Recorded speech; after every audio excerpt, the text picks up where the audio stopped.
নমস্কার বন্ধুরা, তোমরা সবাই কেমন আছো? আশা করি সবাই খুব ভালো আছো, আর আমিও ভালো আছি। আমার পরিবারে তোমাদের সবাইকে স্বাগত। আজকে বিরিয়ানি করছি কারণ মেয়েরা অনেক দিন ধরেই বলছে মা শুধু চিকেন খেতে ভালো লাগছে না, তো সানডেতে চিকেনই করা হয়, আর সেভাবেই আমি আজকে তার জন্য বিরিয়ানিটা বানাচ্ছি। তো রান্নাঘরে চলে এলাম, এবার একদম কোমর বেঁধে রান্নায় নেমে পড়বো, কারণ মেয়েরা স্নান করিয়ে দিয়ে তাদের ড্রয়িং ক্লাসে পাঠিয়ে দিয়েছে। এবার আমি একদম নিশ্চিন্তে রান্নাটা করে নেব। দেখো, ম্যারিনেট করে রেখেছিলাম চিকেনটা, তো সেটা ফ্রিজ থেকে বের করে নিয়ে এসেছি। আর এদিকে চালটাও ভিজিয়ে রেখেছি।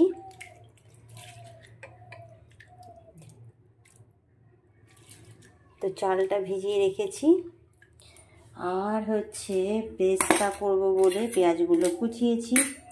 আর এদিকে দেখো আলুটা প্রেশারে সিটি দিয়েছি, খুলে দেখাচ্ছি। ওই দেখো, এবার বলো, দাঁড়াও বলছি। দেখো, আমি কিন্তু কোনো ফুড কালার ইউজ করি না। এখানে হচ্ছে নুন আর হলুদ দিয়ে আলুটাকে একটা সিটি মেরে নিলাম। এবার দেখব সেদ্ধ হয়েছে কি না।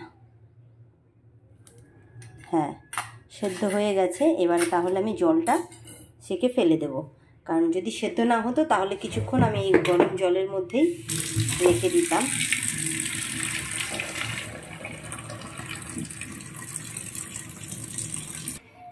গ্যাসটা ধরিয়ে দিলাম। প্রথমে আমি বেরেস্তাটা ভেজে নেব, তারপর আলুগুলো সেই তেলে ভাজবো, তারপর চিকেনটা কষাবো। তো পরপর আমি তোমাদের খুব সংক্ষেপে দেখাচ্ছি। তো কড়াইটা গরম হয়ে গেছে, এবার আমি একটু সাদা তেল দিয়ে দিচ্ছি পেঁয়াজটা আর আলুটা ভাজার জন্য।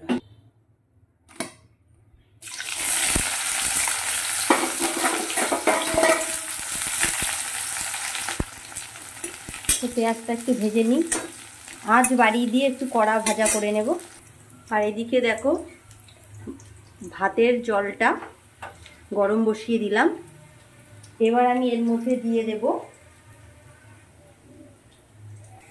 গোটা গরম মশলা, আর দিয়ে দেব নুন। আর এদিকে বেরেস্তাটা হয়ে গেছে, এখনই নামিয়ে নেব। আর বেশি ভাজবো না, তাহলে আবার একটা তিতকুটে ব্যাপার চলে আসে। আর এটাই নামালে আরেকটু লাল লাল মতো হয়ে যাবে।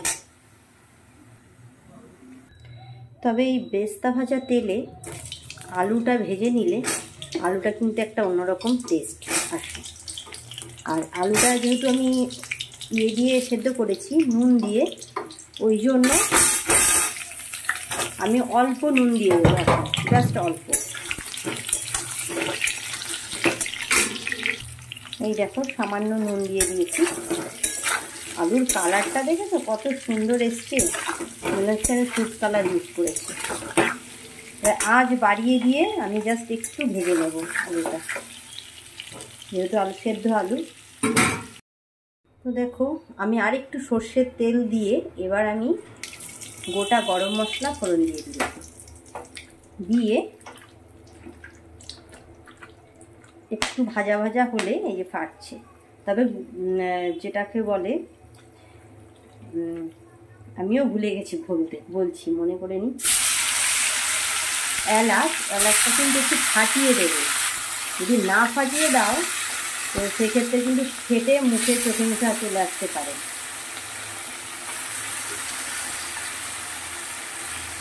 তো আঁচটা এইভাবে আমি এবার বাড়িয়ে দিয়ে 5 মিনিট মতো কষিয়ে তারপর আঁচ কমিয়ে কষাবো। তো আটা মাখতে বসে পড়েছি। আটা মাখা নেই, ওই জন্য ওই বিরিয়ানির হাঁড়ির মুখটা করার জন্য, লক করার জন্য। তো ওই জন্য আমি আটাটা মেখে নিচ্ছি, আর সঙ্গে একটু বেশি করেই মাখছি রুটি করার জন্য। আর যেটা বলা যে আমি ম্যারিনেট করেছি টক দই, আদা রসুন পেঁয়াজ পেস্ট, আর ধনে গুঁড়ো আর জিরে গুঁড়ো, এই দিয়ে আমি চিকেনটা ম্যারিনেট করে রেখেছি। আর বিরিয়ানি মশলা আর কেওড়া জল 2 চামচ দিয়েছিলাম, দিয়ে একদম মোটামুটি 1 থেকে 1.5 ঘন্টা আমি ফ্রিজে ম্যারিনেট করে রেখেছিলাম। তাতে কি হয়, তাতে চিকেনটা বেশ নরম হয়ে যায়, ওই জন্য। আর আমি তো খুব সংক্ষেপেই তোমাদেরকে দেখাবো। এর আগেও আমি তোমাদের সাথে বিরিয়ানির রেসিপি শেয়ার করেছি। আর হচ্ছে মানে এত গরম লাগছে, ওই জন্য কী করেছি যে রান্নাঘরে আর আটাটা মাখিনি, কারণ ওখানে ফ্যান নেই। ওই জন্য একদম ডাইনিংয়ে এসে ফ্যান চালিয়ে দিয়ে আটা মেখে নিলাম। তো দেখো একদম চিকেনটা রেডি হয়ে গেছে, একটু গ্রেভি গ্রেভি ব্যাপারটা রয়েছে, আমি ইচ্ছে করেই রেখেছি। আর আলুটাও ভাজা হয়ে গেছে, আর এদিকে রাইসটাও হয়ে গেছে, এখন আমি গড় দিয়ে নেব। তো মোটামুটি আমার সব আমি রেডি করে নিয়েছি। এবার হচ্ছে এখানে এই যে দুধ দিয়েছি, আর এখানে মিঠা আতর দেব, আর কেওড়া জল, গোলাপ জল সবই দিয়ে দিয়েছি। মোটামুটি 4 ঢাকনা কেওড়া জল, গোলাপ জল আবার 4 ঢাকনা, আর এটা হচ্ছে 3 ফোঁটা মতো দেবো। তো দিলে একদম এইটা। আর আজকে আমার কাছে কেশরটা নেই, নাহলে কেশরটা দিয়ে এইটা দুধের মধ্যে ভিজিয়ে রাখতাম। তো যাই হোক, এবার আমি পরপর সব সাজিয়ে ফেলি। তো দেখো আমি একদম রাইস, চিকেন, আলু সব কিছু দিয়ে মোটামুটি যা যা দিতে হয় সবটাই দিয়ে এবার আমি এটাকে মুখটাকে বন্ধ করে দিচ্ছি। তো ওই আটাটা লাগাচ্ছি, আর মেয়েরাও এর মধ্যে চলে এসছে। মেয়েরা বলছে মা ভীষণ খিদে পেয়েছে, ওরা ড্রয়িংয়ে গেছিলো, তো ভীষণ খিদে পেয়েছে মা, খেতে দাও। আমি বললাম তাড়াতাড়ি ঠিক আছে দমে বসাই, এক্ষুনি হয়ে যাবে, বেশিক্ষণ লাগবে না, 1/2 ঘন্টা, ততক্ষণে তোরা একটু টিভি দেখ, ওই বললাম। তো এবার হচ্ছে দমে বসিয়ে দেওয়ার পরে 1/2 ঘন্টা পরে তারপরেও আরও 10 মিনিট টাইম নিয়ে আমি এবার ঢাকনাটা খুলবো। আর এদিকে মেয়েরা এত তাড়াহুড়ো করছে, আর না হলে আমি আরও 20 মিনিট মতো আমি রাখি ঢাকা দিয়ে, দম থেকে নামানোর পরে। তো এইবার হচ্ছে শশাটা, ততক্ষণে আমি বললাম যে শশাটা আর পেঁয়াজটা কেটে নিই। দেখো আমার কি অবস্থা, সামনে চুলগুলো আসছে বলে ক্লিপটাও যেমন তেমন করে দিয়েছি। আর দেখো মুখে কি করেছি, এত তাপে রান্না করেছি যে মুখটা জ্বলছিল, ওই জন্য একটু লেবুর রস, মধু, আর হচ্ছে একটু ওটাকে মাথায় আসছে না, কফি পাউডার দিয়ে মুখে লাগিয়ে নিলাম। নিয়ে এবার হচ্ছে এই কাজগুলো করব, তারপর মেয়েদেরকে খেতে দেবো, দিয়ে আমি স্নানে যাব। হ্যাঁ, ততক্ষণে মুখটারও একটু যত্ন নেওয়া হয়ে গেল, রূপচর্চা। আর এই ঘরোয়া পদ্ধতি তো খারাপ না, কোনো ভালো ছাড়া খারাপ না। আর হচ্ছে আরও বিশেষ করে দেখো এতক্ষণ ধরে টানা কন্টিনিউ গরমে বসে আগুনের পাশে রান্না করা, সেটাও তো ভাবতে হবে যে কতটা ক্ষতি হয়। 1 দিন 2 দিন এরকম হতে হতেই তো এরকম আমাদের অবস্থায় এখানে এসে দাঁড়ায়। তো দেখো শশাটাও কাটা হয়ে গেল, এবার পেঁয়াজটা কেটেই ওদের খেতে দেবো। আর তাদের আর সহ্য হচ্ছে না, মা খেতে দাও। সত্যি কথা, ওরা অনেক সকালে খেয়েছে, তার মধ্যে আবার ড্রয়িংয়ে গেছে, শুধু তার মধ্যে একটু কলা খেয়েছে।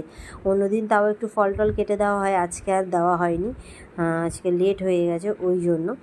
তো যাই হোক, এবার তাদেরকে খেতে দেবো শেষমেশ। এখন আমি ঢাকনাটা তুলবো, প্রচুর গরম হাঁড়িটা। তো আমার বড় মেয়ে ভিডিও করে দিচ্ছে, আমি বললাম মনা একটু ভিডিও করে দে, বিরিয়ানিটা কেমন হয়েছে একটু দেখাবো সবাইকে। হ্যাঁ, তবে আমি বিরিয়ানিটা খারাপ করি না, ভালোই করি। সবাই যেটা বলে, আমি নিজেরটা নিজে বলছি না, যারা খেয়েছে তারা সবাই বলে যে না বেশ ভালো হয়েছে। তো এই যে দেখো ধোঁয়া বেরোচ্ছে, ওই দেখো ধোঁয়া বেরোচ্ছে, তোমরা দেখতে পাচ্ছ ধোঁয়াটা, এই যে দারুণ সেন্ট বেরিয়েছে। তো যাই হোক, এবার তাদেরকে খেতে দিয়ে দিলাম, তারা খাচ্ছে, তো তাদের ভালোই লেগেছে।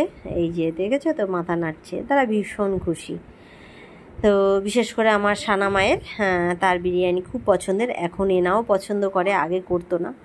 তো তাদেরকে খেতে দিয়ে এবার আমি স্নানটা সেরে আসি। তো চলো দেখতে থাকো। তো দেখো আমার স্নান হয়ে গেছে, মুখটাও ধুয়ে নিয়েছি, তোমাদের সেটাই বোঝানোর চেষ্টা করছি। আর ভীষণ খিদে পেয়েছে।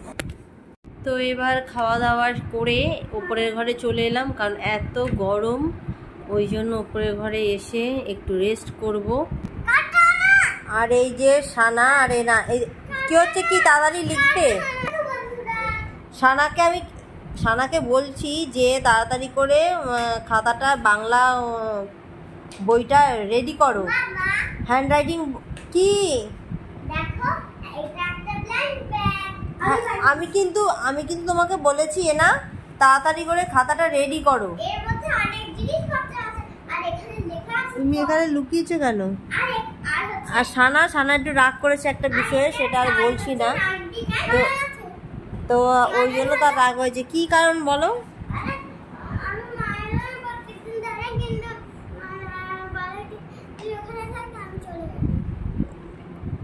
ওর রাগ হয়েছে আমি নাকি তার জন্য দাঁড়াইনি। হ্যাঁ, আমি বলছি যে সানা তাড়াতাড়ি আয়, খাটে আয়, এসে ওপরের ঘরে চল, আমি এসিটা চালিয়ে দেবো, তারপর তোরা একটু পড়াশুনো করে শুয়ে পড়বি। উনি ওখানে নিচে মেঝেতে গড়াগড়ি খাচ্ছে, দেরি করেছে, ওই জন্য আমি চলে এসেছি যে আমি যদি না যাই তোর আরও দেরি হবে।